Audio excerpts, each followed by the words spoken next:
ওমরার শুরু থেকে শেষ পর্যন্ত কি কি কাজ করতে হয় যদি দয়া করে একটু বলতেন। ওমরার কাজগুলো খুব বেশি না, আমরা মনে করি ওমরা অনেক জটিল কোনো কাজ। ওমরা পারফর্ম করা এটা খুব সহজ একটা কাজ।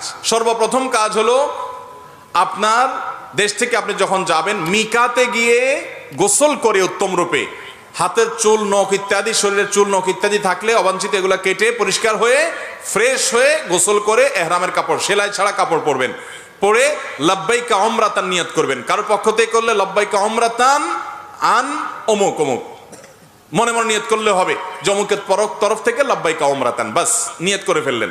এরপরে আপনি রওনা দিবেন।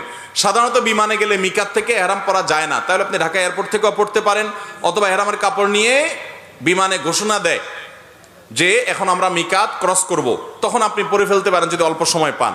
আর নাহলে এখান থেকে এহরামের কাপড় পরে থাকলে নিয়তটা তখন করলেন লাব্বাইকা উমরাতান, বাস শুরু হয়ে গেল এহরাম পরা, একটা কাজ শেষ।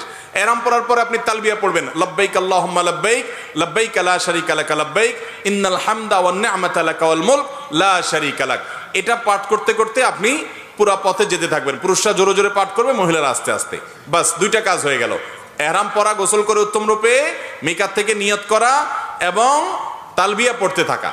এরপরে আপনি যখন মক্কা যাবেন, হারামের কাছাকাছি যাওয়ার পর হারামে কাবা শরীফ দেখে তওয়াফ শুরুর আগ পর্যন্ত আপনার তালবিয়া পড়তে থাকবে। মসজিদে প্রবেশের সময় মসজিদে প্রবেশের সুন্নাহগুলো পড়বেন, আদায় করবেন, করে ভিতরে ঢুকে শুরুতে আগে তওয়াফ শুরু করবেন। 7টা চক্কর দিবেন।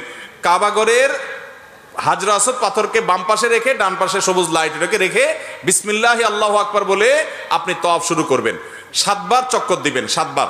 এই 7বার চক্করের প্রত্যেক চক্করে আলাদা দোয়া নেই, তবে এই চক্করে দোয়া কবুল হয়। দারুণ দোয়া কবুলের একটা জায়গা। মনে আল্লাহর কাছে যত চাওয়া সেগুলো পেশ করবেন। এবং আপনি রুকনে ইয়ামানি বলে কাবার 4টা কোণার একটা কোণাকে, অর্থাৎ হাজর আসওয়াদ পাথর যে কোণা তার আগের যে কোণাটা আছে তওয়াফ করতে যেটা তার আগে পড়বে ওইটাকে রুকনে ইয়ামানি বলে। ওই কোণা থেকে হাজর আসওয়াদ পাথর কোণা, এই দুটার মাঝখানে একটা দোয়া আছে, রব্বানা আতিনা ফিদ দুনিয়া হাসানা ওয়া ফিল আখিরাতি হাসানা ওয়া কিনা আযাবান নার। আর যেহেতু এটা আপনার তওয়াফে জিয়ারা বলে, এটা প্রথম তওয়াফ, অতএব ওমরার তওয়াফ, এই জন্য আপনি এহরামের কাপড় পুরুষরা ডান পাশের বগলের নিচ দিয়ে বাম পাশে কাঁধের উপরে ফেলবেন। এটা করবেন। এটা করে আপনি এই তওয়াফটা শেষ করবেন। এবং প্রথম কয়েকটা চক্কর আপনি জোরে দিবেন, একটু জোরে জোরে দৌড়াবেন প্রথম 3টা চক্কর। এরপরে বাকি চক্করগুলো আপনি স্বাভাবিক থাকবেন।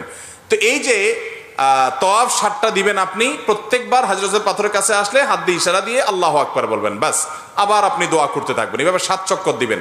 তওয়াফ করা শেষ, আপনি মাকাম ইব্রাহিমকে সামনে রেখে অথবা হারামের যে কোনো জায়গা দাঁড়িয়ে 2 রাকাত সালাত পড়বেন। প্রথম রাকাতে সূরা কাফিরুন, দ্বিতীয় রাকাতে সূরা কুল হুয়াল্লাহ। আর এই নামাজের আগে সম্ভব হলে কাবা ঘরের যে চৌকাট মুলতাজাম বলে ওইটা ধরে আপনি আল্লাহর কাছে দোয়া করবেন। এরপরে 2 রাকাত নামাজ পড়লেন, পড়া শেষ, জমজম পানি পান করে আপনি সাফা মারওয়া সাই করবেন। প্রথমে সাফা পাহাড়ে যাবেন এবং পড়বেন যে ইন্নাস সাফা ওয়াল মারওয়াতা মিন শাআইরিল্লাহ ফামান হাজ্জাল বাইতা ওয়া তামারা ফালা জুনাহা আলাইহি আন ইয়াতাওয়াফা বিহিমা। পুরো আয়াত পড়তে না পারলে ইন্নাস সাফা ওয়াল মারওয়াতা মিন শাআইরিল্লাহ এটুকু পড়লেও চলবে, যে সাফা এবং মারওয়া আল্লাহর নিদর্শনের অংশ। এরপর আপনি সাফা পাহাড়ে দাঁড়িয়ে লা ইলাহা ইল্লাল্লাহু ওয়াহদা আনজাযা ওয়াদা ওয়া নাসারা আবদা ওয়া হাজামাল আহজাবা ওয়াহদা এটা পড়বেন। এবং লা ইলাহা ইল্লাল্লাহু ওয়াহদাহু লা শারীকা লাহু লাহুল মুলকু ওয়া লাহুল হামদ ওয়া হুয়া আলা কুল্লি শাইইন কাদির এটা পড়বেন। এরপর আপনি কিবলার দিকে ফিরে 2 হাত তুলে, ওই যে কাবা শরীফের দিকে ফিরে 2 হাত তুলে মন খুলে দোয়া করবেন। দোয়া কবুলের জায়গায় সাফা পাহাড় থেকে নবী সাল্লাল্লাহু আলাইহি ওয়াসাল্লাম সর্বপ্রথম ইসলাম প্রকাশ্যে প্রচার শুরু করেছেন, সেই স্মৃতি বিজড়িত জায়গা আপনি দোয়া করবেন। এটা ইব্রাহিম আলাইহিস সালাম এবং ইসমাঈল আলাইহিস সালাম এবং মা হাজারার স্মৃতি বিজড়িত জায়গা। যাই হোক, সাফা পাহাড়ে দোয়া করার পর এরপরে আবদাউ বিমা বাদা আল্লাহু বি, আল্লাহ সাফার নাম আগে শুরু করছেন, তো আমি এখান থেকে সাই করা শুরু করছি। হেঁটে যাবেন হলো কোথায়? মারওয়া যাইতে মাঝখানে 2টা সবুজ লাইটের জায়গা পড়বে, ওখানে পুরুষে একটু জোরে হাঁটবেন, বাস এইটুকু। এবং এই সাইর সময় আপনি জিকির আজকার তাসবিহ তেলাওয়াত করতে পারেন। তওয়াফের সময় ওযু থাকতে হবে, সাইর সময় ওযু না থাকলেও হয়ে যাবে, কিন্তু ওযু থাকলে ভালো। এবং তওয়াফ সাইয়ের মধ্যে ওযু ছুটে যায়, ওযু করে এসে আবার যেখান থেকে ছুটছে ওখান থেকে আবার কন্টিনিউ করতে পারবেন। মারওয়া পাহাড়ে চলে গেলেন, সেখানে গিয়ে আবার ওই যে কাবার দিকে ফিরে সাফা পাহাড়ে যা যা করেছেন ঠিক একইভাবে সবগুলো করবেন এবং দোয়া করবেন। ওখান থেকে আবার আপনি সবগুলো দোয়া পড়বেন। ওখান থেকে আবার আপনি সাফা পাহাড়ে আসবেন, তাহলে সাফা থেকে মারওয়া গেলেন একটা চক্কর, মারওয়া থেকে আবার আসলেন আরেকটা, আবার গেলেন আরেকটা, এভাবে মোট 7টা চক্কর দিতে হবে। সাফায় শুরু হবে, মারওয়া গিয়ে শেষ হবে। যে আসলে একটা না, গেলে একটা, গেলে আরেকটা, আসলে আরেকটা, এবার মোট 7টা হবে। 7 চক্কর শেষ, আপনার ওমরা শেষ। এরপরে পুরুষরা মাথা চুল চেঁচে ফেলবেন, নাচ আসতে পারলে পুরো মাথার চুল ছোট করতে হবে, 2-4টা সামান্য একটু ছোট করলে হবে না। মহিলারা তাদের মাথার চুলে সামান্য অল্প একটু ছোট করলে হবে। তাদের এহরাম হলো তারা স্বাভাবিক পোশাক আশাক পরবে, অতিরিক্ত সাজসজ্জা করবে না, এবং তারা মুখমণ্ডল এটার উপরে যদি ওড়না দিতে হয় অন্য পুরুষরা থাকে তাহলে সেটা যাতে আপনার মুখ বেঁধে রাখা না হয় সেটা খেয়াল রাখবে, কাপড় টেনে রাখবে যাতে পরপুরুষরা না দেখতে পারে। আর কোথাও পরপুরুষ না থাকলে মুখ খোলা রাখবে এহরাম পরা অবস্থায়। আর এহরাম পরা অবস্থায় পুরুষরা সুগন্ধি ব্যবহার করবে না, সেলা আলা পোশাক পরবে না, আন্ডারওয়্যার পরবে না, মাথায় টুপি মাথা ঢাকবে না, এই সমস্ত কাজ করবে না। কোনো পশু পাখি এমনকি আপনার মশা টশা ইত্যাদিও মারবে না, যথাসম্ভব তাড়িয়ে দিবে। অর্থাৎ এক কথায় এহরাম পরা অবস্থায় নিষিদ্ধ কাজগুলো সব করবে না। সাফা মারওয়ার সাই শেষ, মাথা মুন্ডানো শেষ, এখন তিনি হালাল হয়ে গেলেন। এখন যেগুলো নিষিদ্ধ ছিল এহরাম অবস্থায় সেগুলো সব এখন যায়, সেলাই করা পোশাক পরতে পারেন। তার ওমরা শেষ হয়ে গেল। অত্যন্ত সহজ এবং খুব আপনার অল্প কয়েকটা আমল এর মাধ্যমে ওমরা সম্পন্ন করা যায়। আমরা যারা ওমরা করি নাই, আল্লাহ তাআলা আমাদেরকে জীবনে বারবার ওমরা করার তৌফিক দান করুন।